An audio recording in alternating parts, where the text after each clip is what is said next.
Jeremiah 37, verse number 15.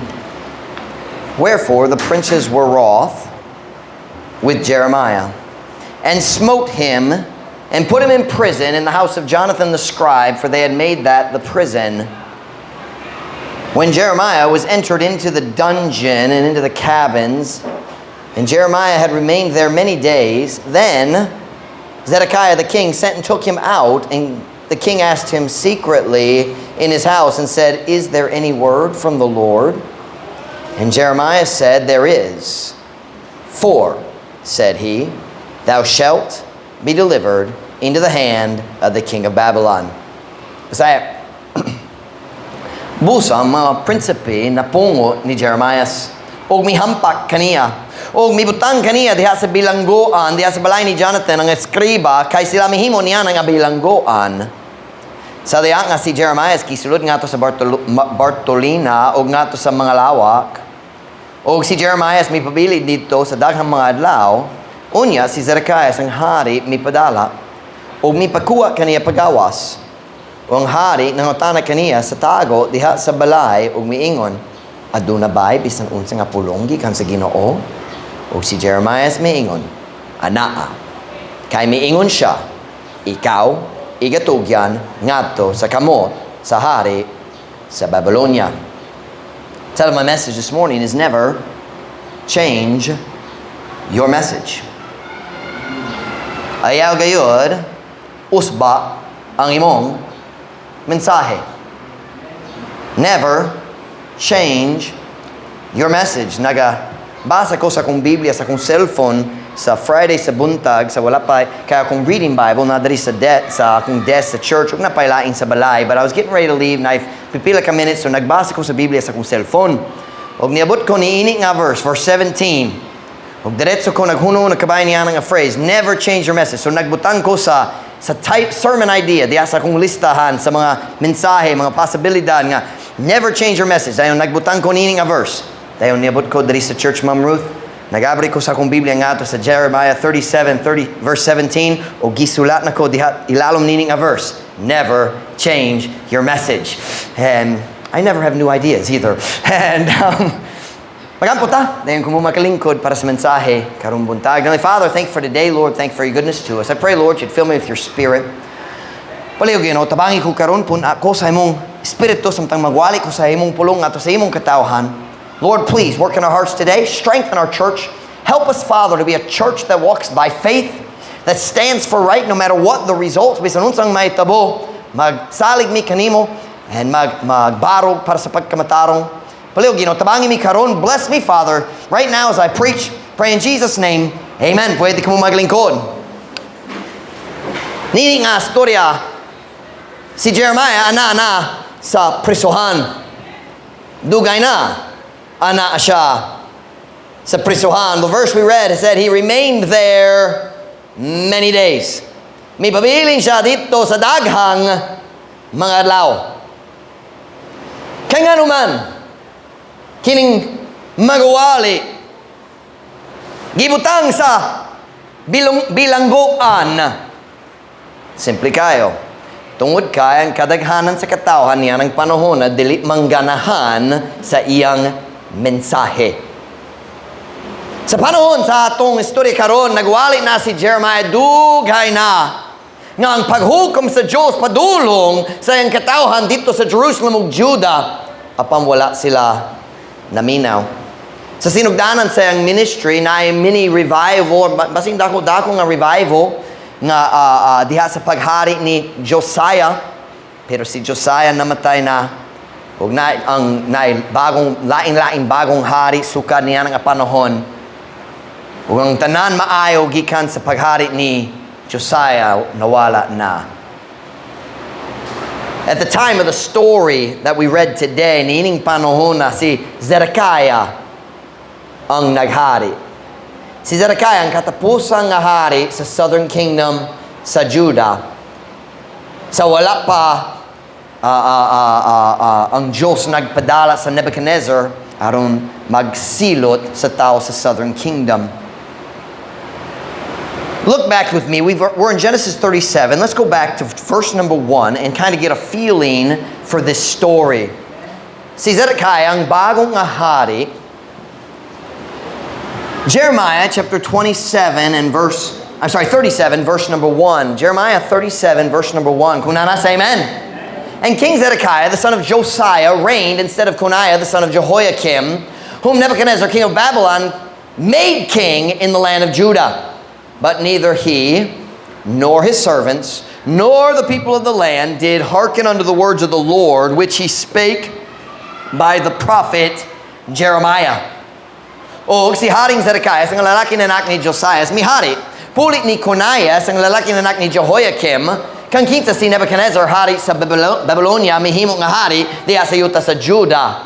Apan, wala siya, that's si Zedekiah, wala siya ni ang iyang mga sulugoon, ni ang katawhan sa yuta, naminaw nga to sa mga pulong sa Ginoo, ngayang gisulti pinagi sa propeta nga si Jeremiah. So, unsa itong makitaan dere, na bagong hari, pero walay kausbanan sa batasan. Dautan ang bagong hari sama sa haring nga naguna kaniya. Dautan ang mga tao sama sa miyagin, sama ra gihapon. Kini nga panahon sa nasod sa Israel, komplikado gyud. So dali ko magsulay mo paspo sa lain-lain hari nga gihiskot diri kay dali-dali na change ang mga hari nining panahon na. Pero paigo nga kita makasabot si Zedekiah, dautan ra gyapon. Look at verse number 3. And Zedekiah. Now we just read in verse 2. Nabasa ta sa verse 2. Wala siya naminaw sa mga pulong sa Diyos. Verse 3. And Zedekiah the king sent Jehukal, the son of Shelemiah, and Zephaniah, the son of Maaseiah, the priest, to the prophet Jeremiah, saying, Pray now unto the Lord our God for us. Pagampo karon, nga to sa Ginoo atong Diyos, alang kanato. I want you to notice something. Wala siya nangutana kung unsay gisugo sa Diyos. Wa siya'y pakikabay ni Ana. Wala siya nangutana kung unsay gitambag sa Diyos. Diya sa ilang lisod nga kahimtang. Nangayo ra siya nga si Jeremiah mag-ampos sa Diyos alang kanila. Si Zedekiah o giyang mga sakop, dili sila interesado sa pagsunod sa Ginoo. Ganahan ra sila sa iyang tabang aron sila makapadayon diha sa ilang kaugalingon dalan. Kung ikaw mo basa sa mga book, sa mga propeta, gikan ni Isaiah ngaton sa Malachi, ikaw mo kita niya ng atima balik. Ang tao dili ganahan mo tuman sa Ginoo. Pero ganahan sila sa iyang tabang. Kung ang panahon sa pagsulay or kagubot, miabot na, naay kaaway, nagatake, naay kakulang sa pagkaon, naay tinggutom diya sa yuta, walay ulan. Kung naay problema miabot, dili sila interesado sa sugo sa Ginoo. Pero mga ayog yapon sa iyang tabang. Wow! Pareho gayud ang tao sa Biblia sa mga tao karon. Sakto giyon ang gisulti ni Solomon diha sa Ecclesiastes, walay bagong butang ilalom sa adlaw. What does it mean ilalom sa adlaw? Dari sa kalibutan, walay bagong butang.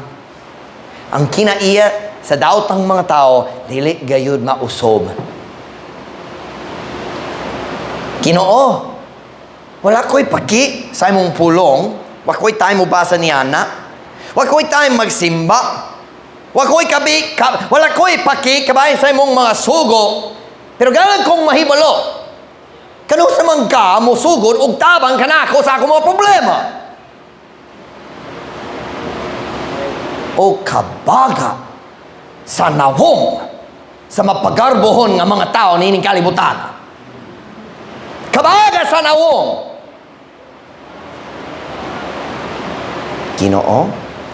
Magplano ko, mobaligya sa akong boto, o maglaon ko, ikaw magpanalangin ako. Ginoo, syempre, ikaw nakasabot kay 30,000 man akong nadunggan. Wa ko sure nga tinuod, pero kana akong nadunggan.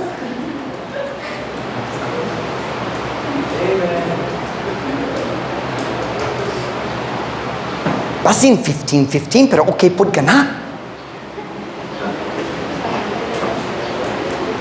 Ginoo, syempre, ikaw nakasabot, nami daghang kinahanglan, pobre me. So makabless, Ginoo, mag-tithing man ko. First of all, no you won't. Kaya kung mag-tithing ka, ang mga tao mag-ihap, kabalo nga, ikaw nagbaligay sa imong boto.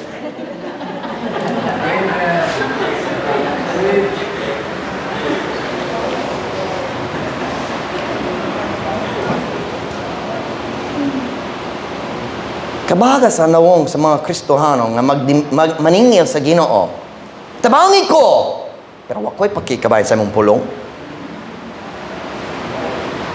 Kanang kung klarong magpahayag karong buntag, kung dali ka kinasing-kasing, nga maningkamot og sunod sa kabubuton sa Dios, wala kay katungod nga magdahong nga siya magpanalangin sa imong mga decision. Kanang kung maghimo ni ini, ikaw ba mag-bless na ko? No! No! Ano man ang Diyos, wala, nagtabang ka na ako. Pasin tungod ikaw nagbaliwala ka niya.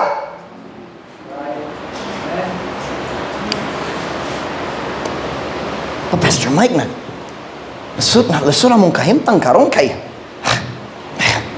apiki ang kahimtang. Nakuya ko sa lang kapangutana. Nagbaligay pa ka sa imong boto sa last time po.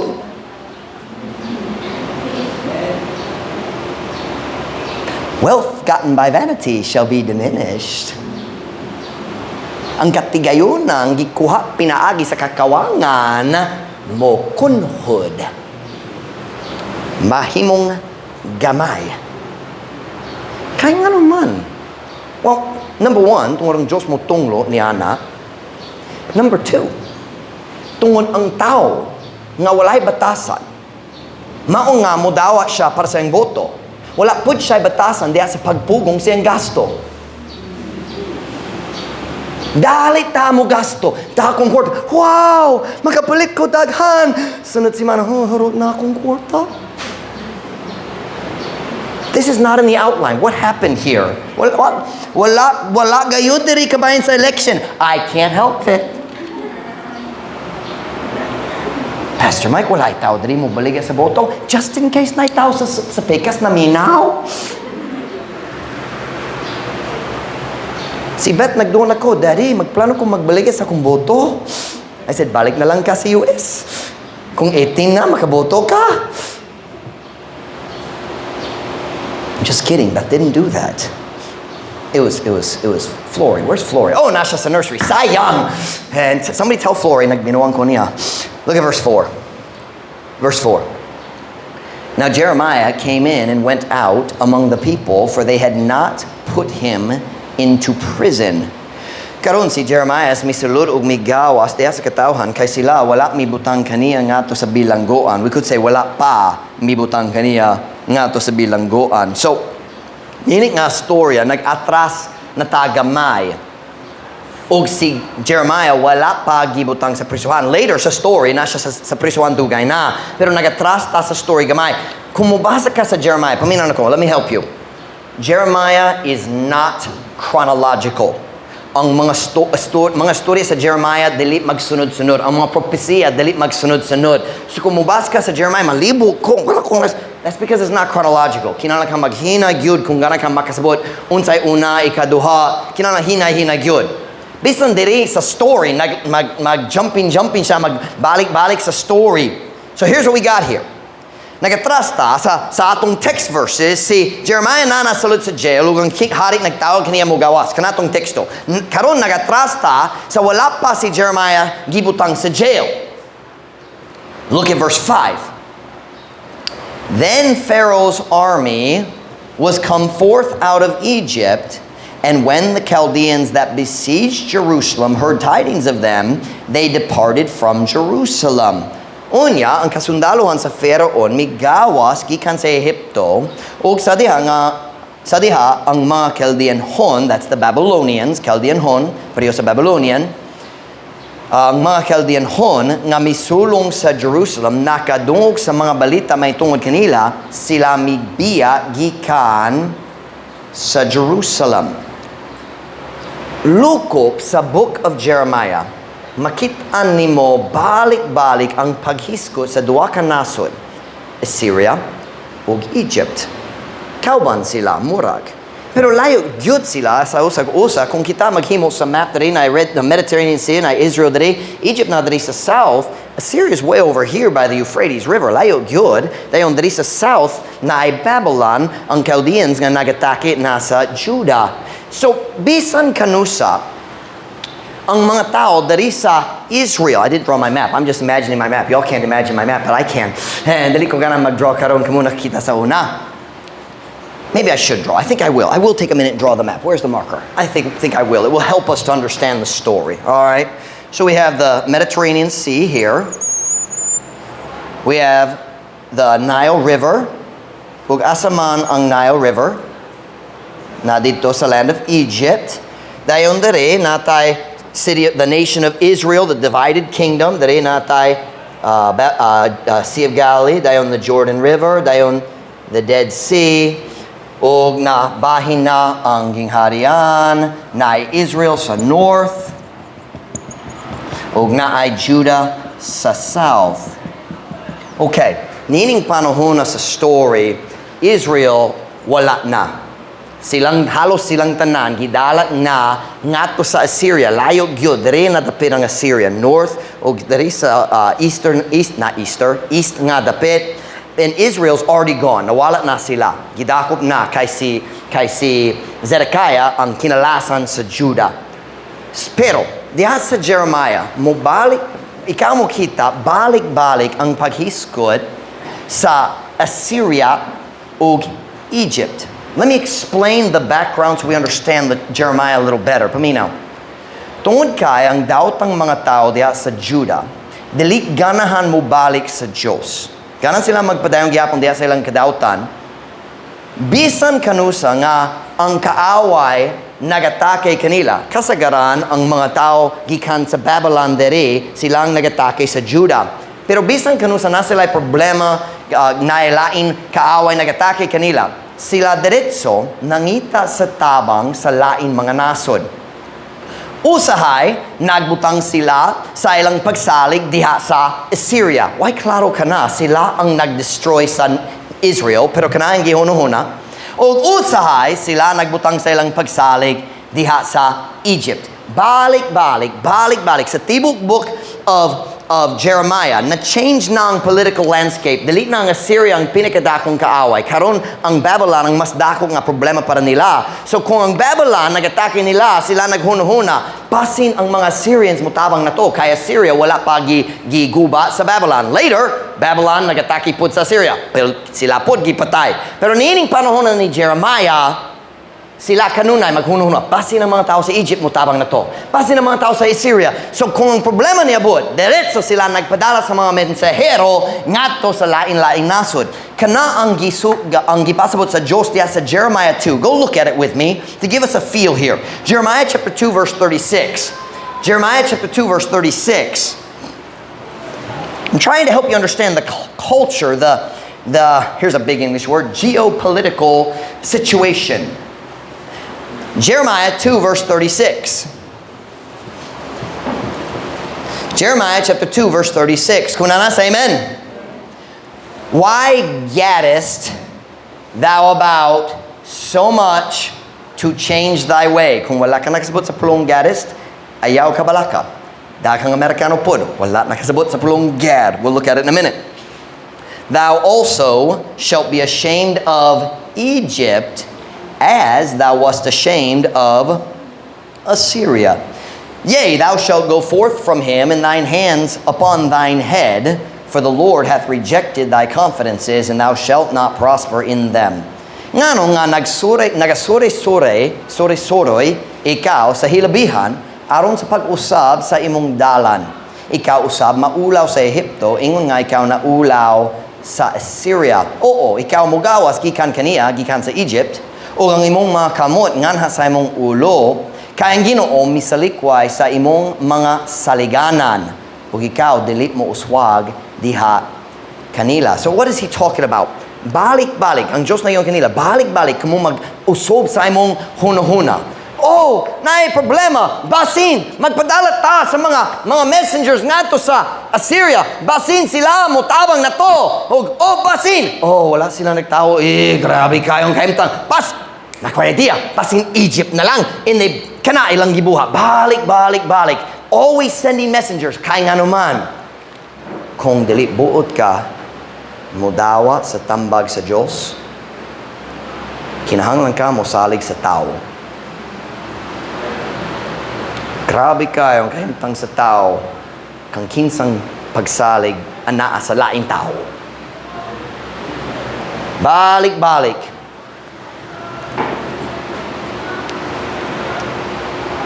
Nagapadala sila og mga mensahero nga to sa Syria. Dayon, sa dihang kana, wala naguswag. Nagsulay sila sa Ehipto. Balik.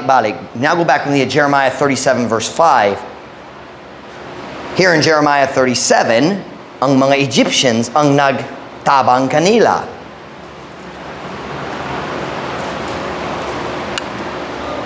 Jeremiah 37 verse 5. I'm gonna get me a little water.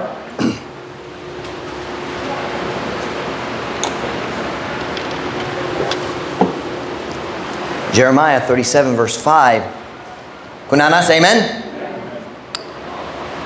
Then Pharaoh's army, we just read this a minute ago, let's reread it now that we understand the context. Then Pharaoh's army was come forth out of Egypt, and when the Chaldeans that besieged Jerusalem heard tidings of them, they departed from Jerusalem. So what's going on here?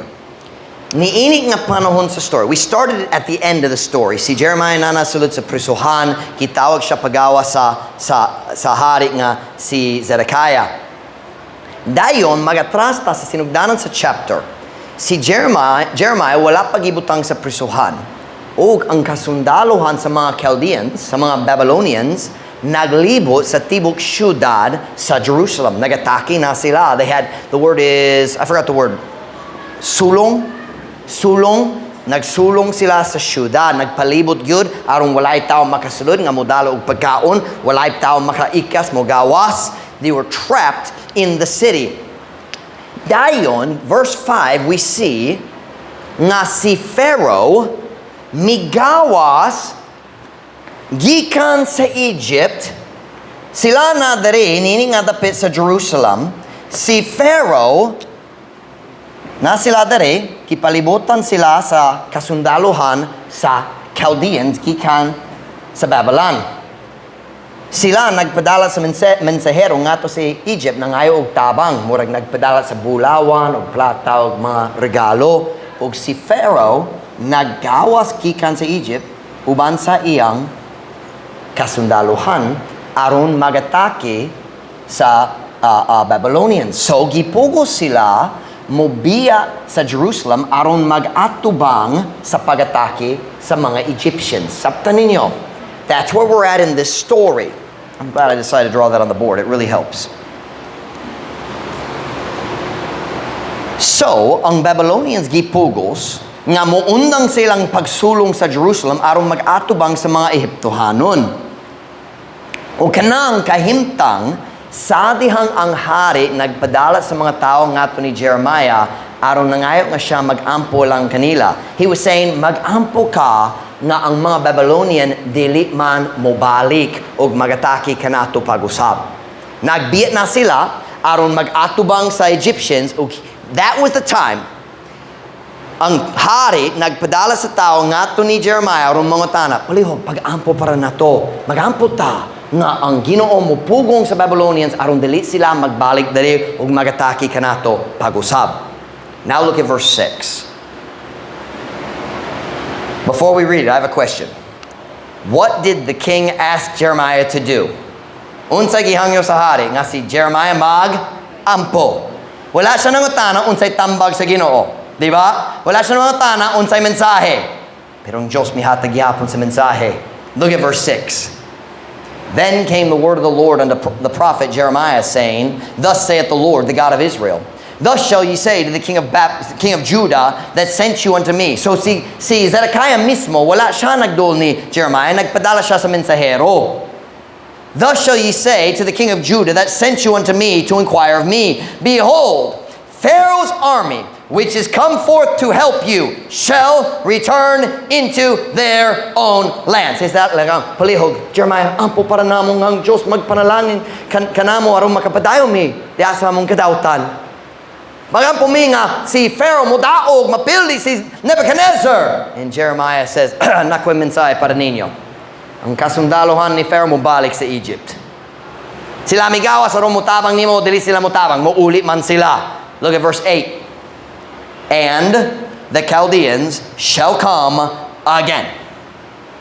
Mubalik sila. And fight against the city, and take it, and burn it with fire. Thus saith the Lord, Deceive not yourselves, saying, The Chaldeans shall surely depart from us, for they shall not depart. Sa ingon nagasulti ang Ginoo, ayaw limbong iyang inyong mga kaugalingon nga nagingon, ang mga Chaldeanhon sa siguro mobiya gikan kanato, kay sila dili mobiya. They're coming back. I love verse 10. It's so sarcastic. For though, this is God speaking, pinagi ni Jeremiah, ang Diyos nagasturya gyapon. For though ye had smitten the whole army of the Chaldeans that fight against you, and there remain but wounded men among them, yet should they rise up, every man in his tent, and burn this city with fire. Kay, bisan kamo nakahampak sa tibuok kasundaluhan sa mga Chaldeanhon, nga nakigaway batok kaninyo, o dihay mipabilin apan samdan nga mga tao diha kanila. He says, kung ang halos tanan namatay o ang tanan na ibilin na mga samad, na injured man sila diha sa guba, kung kanala nabilin, apan sila gayon mobangon ang matag usa diha sa yang tulda o mosunog ni ini nga syudad pinaagi og kalayo. Jeremiah said, wala kay dag-anan, you are going to lose. Now, naiusa ka butang nga klaro kayo nini nga storya. Kana dili ang mensahe nga ganahan nilang madunggan. Have you ever noticed kung naay tinuod man of God, naay daghang tao dili ganahan sa iyang mensahe? Kung naay tao ganahan maglakaw diha sa unod, dili ganahan mo sunod sa mga sugo sa Ginoo, o ikaw mo wali sa tinuod pulong sa Dios, naay daghang tao dili ganahan nimo.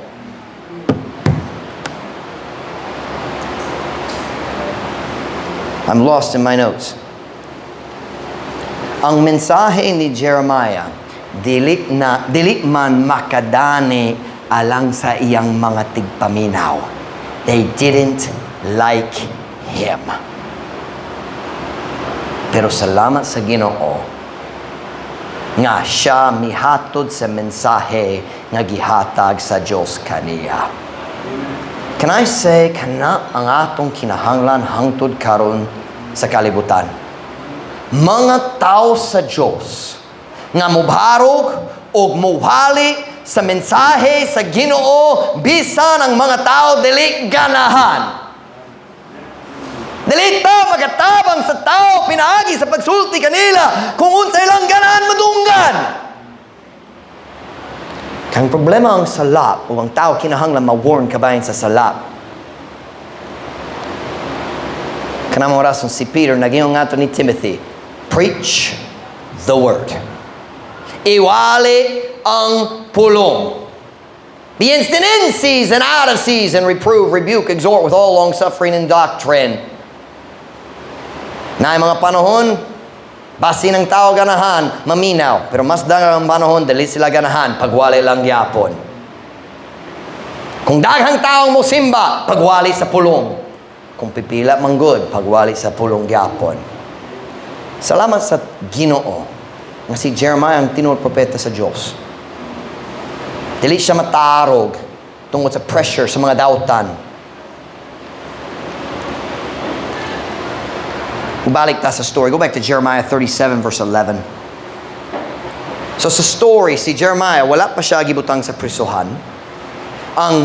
si Nebuchadnezzar bago pa nagbiya sa yang pag-atake sa Jerusalem aron magatuban sa kaaway sa king of Egypt, Pharaoh ang hari sa Egypt. Sila nagpadala sa mensahe, ang hari nagpadala sa mensahe ato ni Jeremiah. Ampo para namo si Jeremiah nagtubag.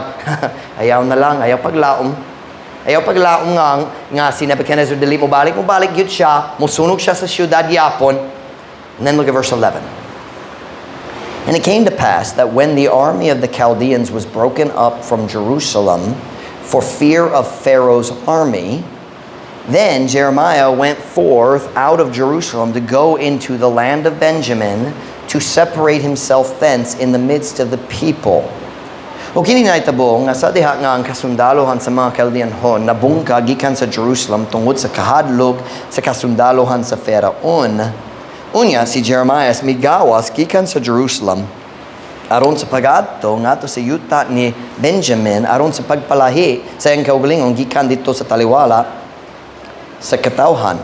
So watch now. Si Jeremiah na diri sa Jerusalem. Gipalibutan sila sa kaaway gikan sa Babylon. Dayon si Pharaoh migawas aron magatake, so gipugos sila mag-aatubang kaniya kay dili ka maka-fight samtang nagpalibot sa syudad. So kinahanglan maghanay sa imong mga kasundalohan aron ready magaway sa dakong nga kontra. Sa dihang sila nag-adto diri aron makigaway ni Pharaoh, si Jeremiah nagdecision. We would say in English, I'm out of here. What do you say, hawak ko? Mahawak ko? Now, I'll be honest, kining abahin sa story, dili klaro para nako. Ang Biblia wala nagyayon na to kung ang Diyos nagsugot niya or kini iyang decision lang. I don't know. Nagduda ko kabahin sa iyang decision. Pero nagdecision siya. Do you know what? Kabalo ko si Nebuchadnezzar mo balik o kung siya mo balik, di ko ganang nga nadari gyapon. And he left. Nagbarog siya, nagkuha siyang gamit o nagawas aron mag-travel diri sa north, sa lugar sa Benjamin. Kana ang tribe sa Benjamin dito sa north, duo sa Jerusalem. But look at verse 13. And when he was in the gate of Benjamin, hapit na siya mugawa sa syudad, na nasa gate. Ang captain of the ward was there, whose name was Irijah, the son of Shelemiah, the son of Hananiah. And he took Jeremiah the prophet, saying, Thou fallest away to the Chaldeans. O sa dihang siya diha na sa ganghaan ni Benjamin, uska kapitan sa lawak dito, kinsang ngalan mao si Irijah, ang lalaki na anak ni Shelemias, ang lalaki na anak ni Hananias, ug siya midakop ni Jeremiah ang propeta nga nagiingon, ikaw na dani nga to sa mga Chaldeanhon. Sa tiyo na dani, nagplano ka mo dapig sa kaaway. Si Irijah miakusar ni Jeremiah nga mubiya siya aron mudapig sa Babylonians, magbudhi siya, mag-traitor siya. Kanang dili tinuod pero kanang sumbong. Tanawang verse 14. Then said Jeremiah, It is false. I fall not away to the Chaldeans. But he hearkened not to him. So Irijah took Jeremiah and brought him to the princes. Wherefore the princes were wroth with Jeremiah and smote him, and put him in prison in the house of Jonathan the scribe, for they had made that the prison. When Jeremiah was entered into the dungeon and into the cabins, and Jeremiah had remained there many days. So what's going on here? Si Jeremiah, niato na, si Nebuchadnezzar o yung kasundalohan, nagbiyat na, si Jeremiah nag-decision, muhawa ko, dili ko magpabilin dari hangtod mo balik siya. Ako kabalo mo balik siya, dili man ko diri mo bayat na ko. Nagsugod siya, nagbiyahe. Niabot siya sa pultahan, padulong sa north. Ug dito sa pultahan, nakitaan siya sa usa ka, what's the word for suspicious? Madudahon? Usa ka madudahon nga kapitan. O kana nga tao, diretso miakusar kaniya. Ikaw mo dapig sa kaaway. Now, why would he say that? Because they already didn't like Jeremiah. Kung ubang tao, wala siya nagdakop sa tanang tao, naggawa sa syudad, si Jeremiah lang. They hated Jeremiah's message. Dugay na, si Jeremiah nagwali. Kung ganahan ka mabuhi, kinahanglan ka mo gawas o mag-surrender nga to sa Chaldean sa gawas. O ang Diyos mo hatag kanimo sa imong kinabuhi, dali ka mamatay. Muhatag ka sa Babylon, pero mabuhi ka. Dugay na siya nagwali ni Ana. Karon nag-andam siya mo gawas. Wala na Chaldeans dito, nihawa na sila. But they didn't like him. So si Elijah, naghimo-himo, nagpataka man sa accusation, nagdakop siya, nagdalat kaniya nga to sa mga prinsipe, nagsumbong kaniya, walay hearing, walay trial, diretso ilang gibutang siya diya sa prisuhan. And now we've come back to our text verses. Niabot na ta sa panahon, naa na siya sa jail, dugay na. And look at verse 17. Then Zedekiah the king sent and took him out. And the king asked him secretly in his house and said, "Is there any word from the Lord? By the way, I hate Zedekiah. Hari siya, pero talawan. I mean, he was just a coward. Basa ang story. Nahadlok siya ng mga prinsipe, makadungod, nagastorya siya nga to sa propeta. Sama sa mga paluhubog, sa daplin sa dalan. Dali sila gana ngayong ilang silingan, mo kita nga nagastorya sila sa soul winner. Magduo ka sa tao, dali sila gana mo storin mo, kaya mo ulaw sa ilang silingan. Sakit siya! Siya man ang hari! Pero nangutana, sulod sa balay, tago lang. Arong mga prinsipe, dali mo katon, nagastorya ko ni mo. Oy! Pastor Mike, you shouldn't hate people. He's dead. He doesn't care. Is there any word from the Lord? And Jeremiah said, there is. I love this. There is. For, said he, thou shalt be delivered into the hand of the king of Babylon. Unya, si Zedekiah, ang hari, may padala o may pakuha kaniya pagawas. Ang hari nangutana kaniya sa tago diya sa balay og miingon, aduna bay bisan unsa nga pulong gikan sa Ginoo? Og si Jeremiah miingon, anaa. Kay miingon siya, ikaw igatugyan ngadto sa kamo sa hari sa Babylonia. Kanang kung mamatiktan ninyo ang usa lang kabutang. Watch now. Lahit na gayud ang iyang kahimtang. Nawala na ang iyang kagawasan. Nasa sa jail, dugay na. Na-change ang situation, pero wala siya nag-usob sa iyang mensahe. Lahi po ang iyang tigpaminaw. Ang hari mismo, nagtindog at tubangan kaniya. Ang hari nga nay gahom sa pagpakuha niya, gikan sa jail. Pero wala gihapon si Jeremiah nag-usob sa iyang mensahe. And I'd just like to go into the story right there and say, Jeremiah, I like you. Jeremiah, ikaw man ang tinuod tao sa Diyos. Kay dili ka mag-change sa mensahe depende sa kahimtan o depende sa mga taong naminaw. The message this morning is real simple. Truth Baptist Church, ang mensahero walay katungod nga mag-usob sa mensahe. Kung lahi na ang tigpaminaw, preragagyapon ang mensahe.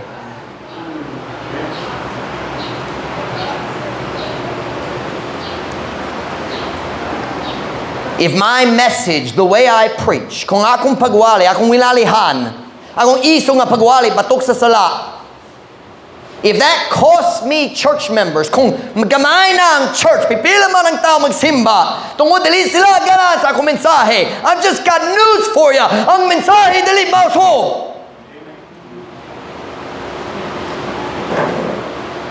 If preaching against alcohol keeps people from coming to church, magwali ko gyapon batok sa ilim nun. If preaching about dancing, ang pagsayaw diha sa mga public school, kung naay mga tao masukog kabayan niya, dali mi magsimba diya, maatami sa lain-lain, so be it. Ang mensahe dali mausob.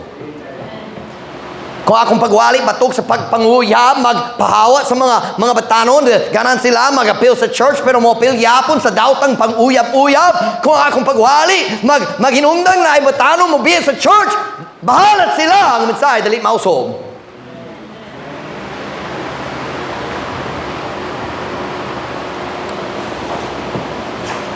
Kung akong pagwali, kabayan sa daot ng mga salida, Magpasuko sa mga tao, dali na sila komportable, maminos pagwali ni Pastor Mike, di mangita sila sa laing church, bahala ra. Ang mensahe dali mausom. Ang mensahero, walay katungod na mag-usom sa mensahe.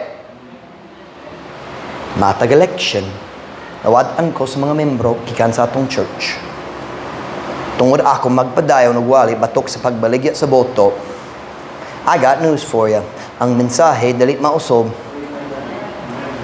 Kung ang tibok church mukuyog sa daotang kadaghanan nining syudara ug mobaligya sa ilang boto ugma, ang mensahe nako dali mausob.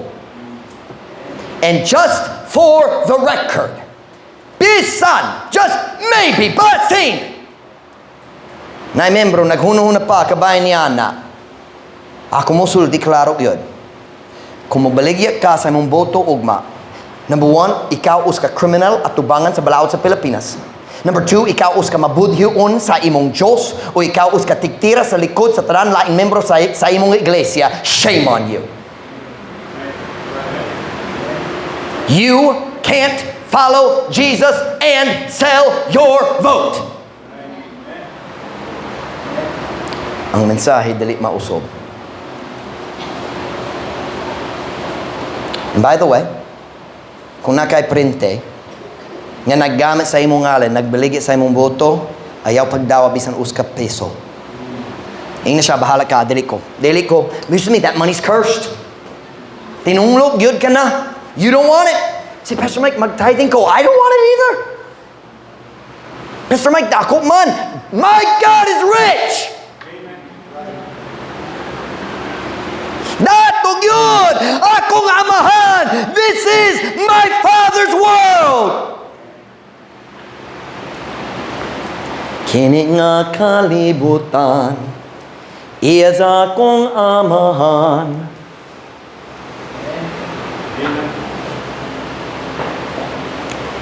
Listen to me now.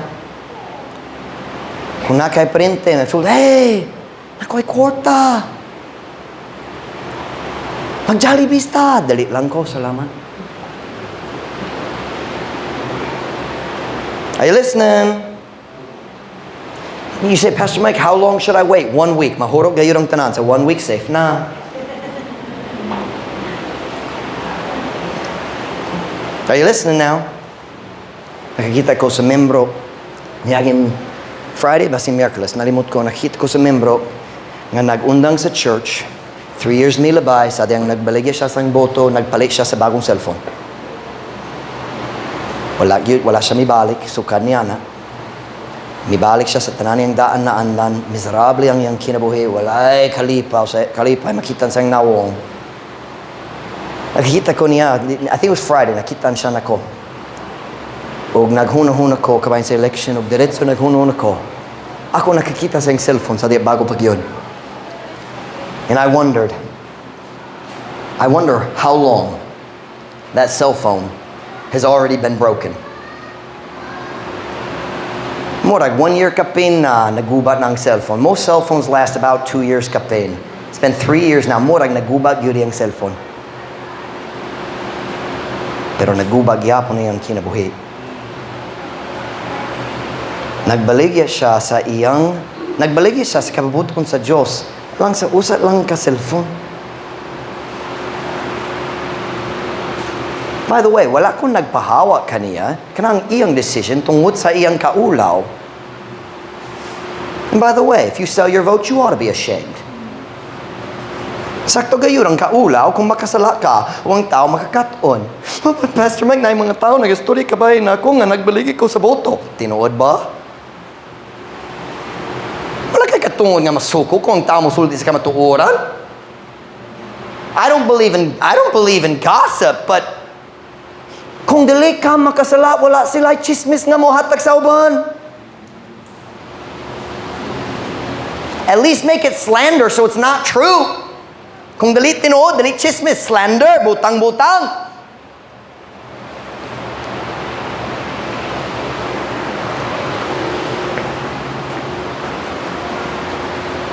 Ang mensahe, dali, mausob. Ay Christian, barog na. Kung ang tawag Imong phone mag-ring ugma sa buntag. Kanus ka magboto? Kuyog ta, dili ko. Kung magboto ka, ayaw mo kuyog kanila nga mo baligya. Kung nakay naandang sa pagbaligya, mas mayo dali mo boto. Hula hangtod sunod election, basin duwa ka election pa. Okay na, makatimang kasi ng bata. Ampo para sa anak ni Claire, nagbaligya siya sa boto. Para sa atong bisita, ang anak ni Claire, wala pa 1 year. 1 year na siya. Wala pa si Tristan, wala pa. Pila edad niya. Bago pa diyo siya, di ba? Ma'am Ruth, I'm not expected to know the ages of the children, all right? They're children, they're babies, that's all I know.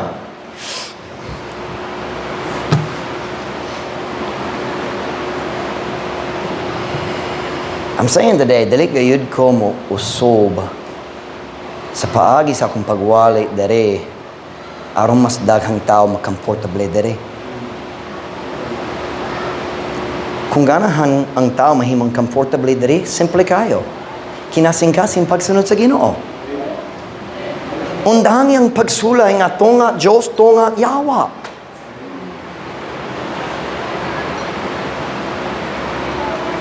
The message doesn't change. Kung naadunahan nga Kristohano negosyante nga musugod og simba dere, guess what? Ako magwali isog ra gyapon. Pero basin pastor kung maghinay ka gamay ra, basin manage siya o magpabilin siya. That's not the way it works. You deliver the message.